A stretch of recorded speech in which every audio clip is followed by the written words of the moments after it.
السلام علیکم ورحمۃ اللہ وبرکاتہ۔ الحمد للہ وکفی وسلام علی عبادہ الذین اصطفی، اما بعد۔ اعوذ باللہ السمیع العلیم من الشیطان الرجیم، بسم اللہ الرحمن الرحیم۔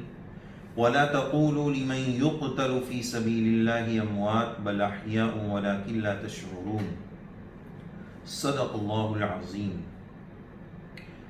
قتل حسین اصل میں مرگ یزید ہے۔ قتل حسین اصل میں مرگ یزید ہے۔ اسلام زندہ ہوتا ہے ہر کربلا کے بعد۔ روتے ہیں جو منکر ہے حیات شہداء کے، روتے ہیں جو منکر ہے حیات شہداء کے، ہم زندہ جاوید کا ماتم نہیں کرتے۔ شہادت ہے مقصود و مطلوب مومن، نہ مال غنیمت نہ کشور کشائی۔ محترم و محتشم ناظرین و سامعین، محرم الحرام کا عظمت اور تقدس والا، بڑے احترام والا مبارک مہینہ چل رہا ہے، اور اس مبارک مہینے میں عظیم الشان دن عاشورہ 10 محرم الحرام کا دن ہے، اور اسی مبارک دن میں اللہ عز و جل کے فیصلے کے تحت امام عالی مقام سیدنا حضرت امام حسین رضی اللہ عنہ کی شہادت کا دردناک، کربناک، المناک حادثہ اور سانحہ پیش آیا ہے، اور شہادت کا واقعہ پیش آیا ہے۔ اور اس مبارک مہینے میں محرم الحرام میں دنیا بھر میں اور بطور خاص عالم اسلام میں بہت ساری جگہوں پر حضرت حسین رضی اللہ عنہ کی شہادت کی داستان اور کربلا کے صحرا کی داستانیں اور اس واقعے کو بہت زور و شور کے ساتھ 10 روز تک ہر جگہ پر، بہت ساری جگہوں پر بیان کیا جاتا ہے، اور اس واقعہ بیانی میں بہت زیادہ غلو کے ساتھ، زیادتی کے ساتھ، مرچی مسالے لگا کر اور بناوٹی باتیں بتا کر رویا جاتا ہے، رلایا جاتا ہے۔ ظاہر ہے کہ غلط باتیں اور ارادے کے ساتھ اس طرح کی غلط باتیں بتا کر رلانا اور رونا یہ کیسے درست ہو سکتا ہے، جبکہ پتہ ہے کہ یہ بات غلط ہے۔ تو بہرحال اس طرح بہت سارا نظام چلتا ہے، اور اس میں ملاوٹی غلط سلط باتیں بتائی جاتی ہے، حقائق بھی ہوتے ہیں، ملاوٹیں بھی ہوتی ہیں، دونوں طریقے کی باتیں ہوتی ہیں۔ یہ حضرت حسین رضی اللہ عنہ کی شہادت کا واقعہ واقعتاً بڑا دردناک، اور نبی کریم صلی اللہ علیہ وسلم کی ذات اقدس کے ساتھ حضرت حسنین رضی اللہ عنہما کا جو رشتہ اور قلبی محبت، وہ اس واقعے کو اور زیادہ اہمیت دیتی ہے۔ لیکن یاد رکھنا چاہیے، شہادت کے واقعات اسلامی تاریخ میں بھرے پڑے۔ حضرت عمر رضی اللہ عنہ کی دردناک شہادت ایک محرم الحرام کو ہوتی ہے۔ سیدنا عثمان غنی رضی اللہ عنہ کی مظلومانہ شہادت ذی الحجہ کے مہینے میں ہوتی ہے۔ سید الشہداء حضرت حمزہ رضی اللہ عنہ کی شہادت، جن کو خود نبی کریم صلی اللہ علیہ وسلم نے سید الشہداء قرار دیا ہے۔ تو شہادت اسلامی تاریخ اس سے بھری پڑی، یہ واقعات بیان کیے جاتے ہیں، لیکن اس کا مقصود کیا ہے؟ ان واقعات کے ذکر سے مقصود کیا ہے؟ کیا چاہا جا رہا ہے؟ واقعہ بیانی کا مقصود کیا ہے؟ قرآن مجید نے یوسف علیہ السلام کے قصے کے ذیل میں سورہ یوسف میں اس بات کو ذکر فرمایا، لَقَدْ كَانَ فِي قَصَصِهِمْ عِبْرَةٌ لِأُولِي الْأَلْبَابِ، کہ یہ کوئی ناول کی کتاب نہیں ہے، قصہ کہانی کی کتاب نہیں ہے، قصہ انٹرسٹنگ اور دلچسپی کے لیے پڑھا اور وقتی جذبات اور وقتی ابال اور وقتی رونا رو لیا اور بات ختم ہو گئی، نہیں۔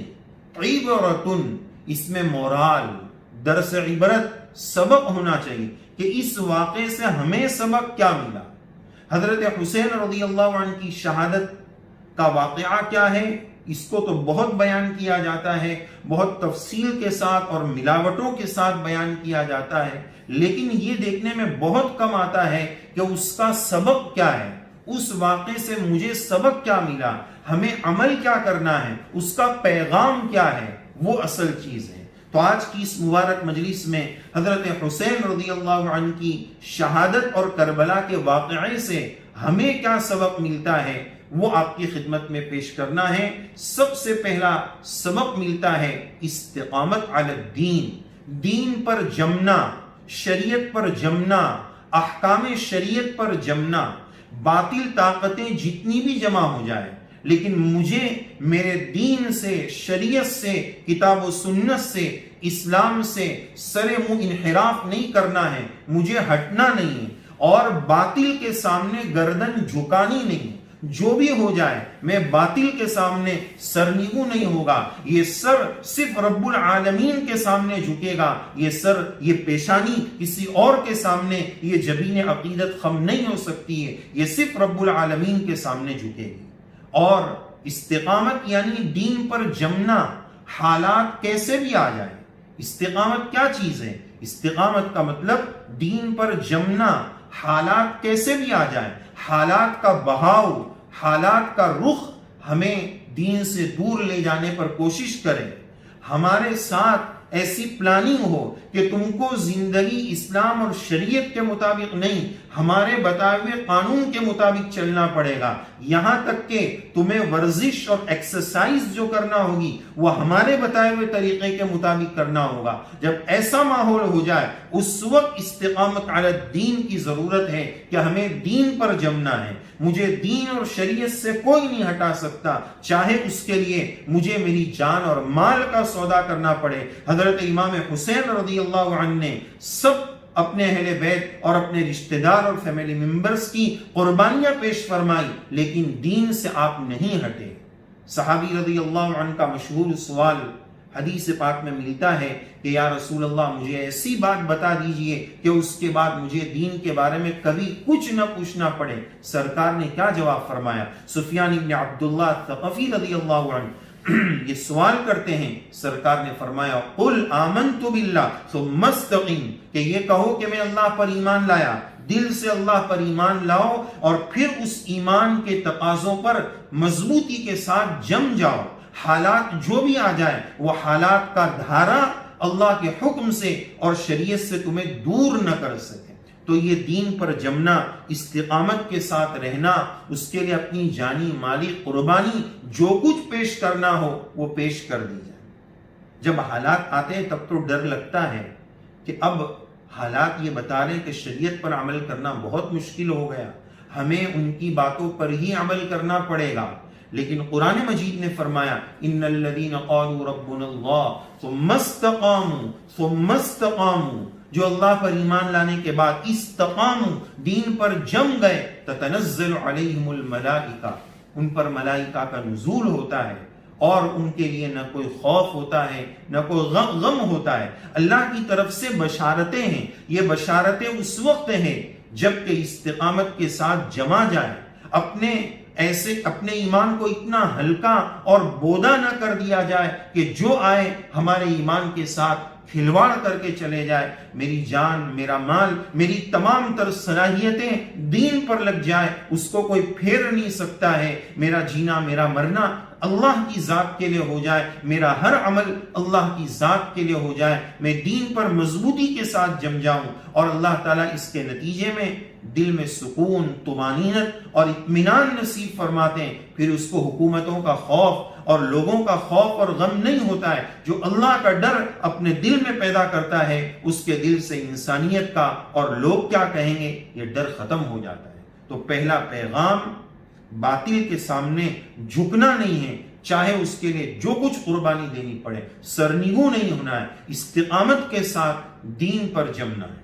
اور اس کے ساتھ ساتھ ایک سبق یہ بھی ملتا ہے کہ دین زندگی کے تمام شعبوں میں، یہاں تک کہ سیاست جو دین کا حصہ ہے اس میں بھی دین کو شامل کرنا ہے۔ سیاست یہ بھی اگر دین اور شریعت سے ہٹ کر ہو اس میں بھی دین کو شامل کرنا ہے، وہ بھی شریعت اور سنت کے مطابق کرنا ہے۔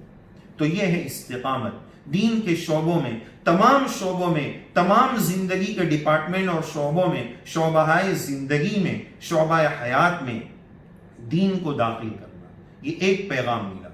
دوسرا سبق حضرت حسین رضی اللہ عنہ کی شہادت سے یہ ملتا ہے کہ ظالم کبھی کامیاب نہیں ہوگا، ظالم ناکام اور نامراد ہوگا، لوگ ہمیشہ تک اس کو برا ذکر اور بری یاد کے ساتھ یاد کرتے رہیں گے، مظلوم کامیاب ہی ہوتا چلا جائے گا، اور ظالم کو اللہ تعالیٰ اس کے ظلم کا انجام اسی دنیا میں بتا کر رہیں گے، وہ ناکام اور نامراد ہوگا، اس کا ذکر بد چلتا چلا جائے گا۔ چنانچہ ہم دیکھ رہے ہیں امام حسین رضی اللہ عنہ کا ذکر خیر چلتا ہے اور ذکر خیر چلتا رہے گا، اور قیامت تک سدا بہار چلتا رہے گا۔ اور جو ظالم قوم تھی وہ اس وقت بھی سر اور سینہ پیٹ رہی تھی، اور قیامت تک پیٹتی رہے گی، اور ان کا کوئی حشر اور ان کا کوئی اچھا جو ہے آگے ریزلٹ نہیں آئے۔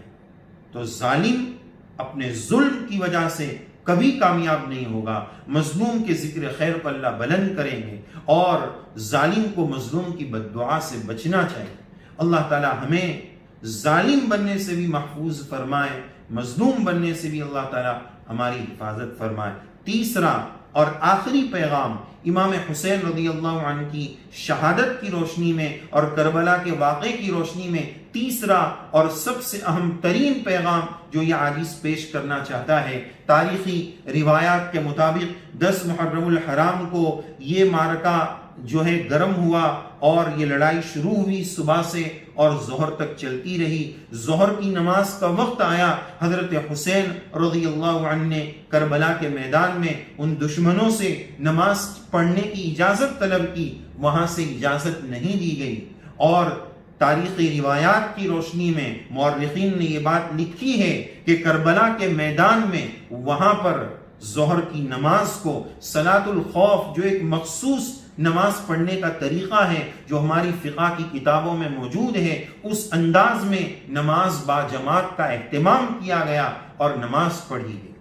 جبکہ دوسری طرف اگر غور کیا جائے تو یہ بات لوگ ذکر کرتے ہیں کہ پانی بند کر دیا گیا تھا، پانی نہیں تھا۔ ذرا ہم تصور کریں کہ وضو کیسے کیا گیا ہوگا، کیسے نماز کی تیاری کی گئی ہوگی۔ وہ سرزمین اور یہ دنیا کی پوری زمین اس سجدے کے لیے ترستی ہوگی جو کربلا کے میدان میں سجدے کیے گئے، نمازیں پڑھی گئی۔ یہ زمین ترستی ہے کہ مجھے ایسے نمازی کب ملیں گے اور کہاں ملیں گے جو کربلا کی سرزمین کو ملے تھے۔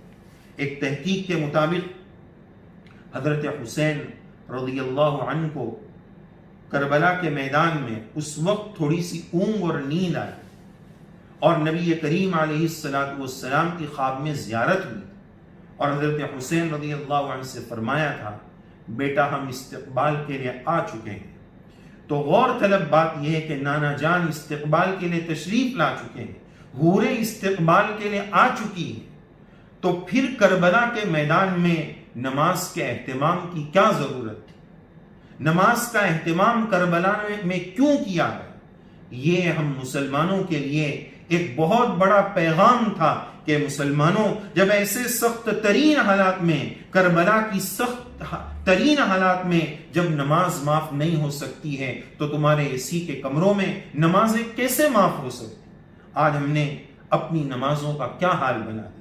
شاعر کہتا ہے، پھر آج حق کے لیے جاں فدا کرے کوئی، پھر آج حق کے لیے جاں فدا کرے کوئی، وفا بھی جھوم اٹھے یوں وفا کرے کوئی، وفا بھی جھوم اٹھے یوں وفا کرے کوئی، 1400 سال سے انتظار میں ہے نماز، یوں حسین کی طرح مجھے ادا کرے کوئی۔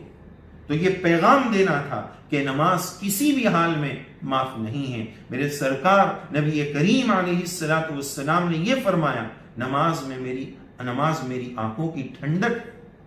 اس ارشاد عالی کی معنویت اور گہرائی پر جائیں کہ سرکار نے کیوں فرمایا کہ میری آنکھوں کی ٹھنڈک ہے، یہ رب تعالیٰ سے راز و نیاز کا ذریعہ ہے۔ آج ہم نے اس نماز کا کیا حل بنا؟ اللہ تعالیٰ ہمیں نماز کی اہمیت نصیب فرمائے، سجدے کا شعور نصیب فرمائے، نماز میں جو لذت ہے، مناجات کی جو لذت ہے، اللہ تعالیٰ ہمیں وہ لذت نصیب فرمائے۔ تو پیغام یہی ہے کہ کربلا کے میدان میں جب نماز معاف نہیں ہو سکتی، وہاں نماز کا اہتمام کیا گیا، تو اے مسلمانوں، تم ہر جگہ ہر وقت نماز کا اہتمام کریں۔ اقیم الصلاۃ، نبی کریم علیہ السلام نے اپنی حیات طیبہ میں سب سے اخیر میں یہی دو باتیں ذکر فرمائی، نماز کا اہتمام اور اپنے ماتحتوں پر زیادتی نہ ہو۔ اس سے پتہ چلتا ہے حقوق اللہ کی ادائیگی کا اہتمام اور حقوق العباد کی ادائیگی کا اہتمام۔ تو تیسرا اہم ترین پیغام حضرت حسین رضی اللہ عنہ کی شہادت کا واقعہ مجھے اور آپ کو اور ہم سب کو یہ دیتا ہے کہ ہم نمازوں کا خوب اہتمام کریں۔ اللہ تعالی ہمیں سچا پکا نمازی بنائے، نماز کا ذوق اور شوق نصیب فرمائے۔ اللہم اعنا علی ذکرک و شکرک و حسن عبادتک۔ اللہ تعالی ہمیں اچھی نماز، خشوع خضوع والی نماز نصیب فرمائے۔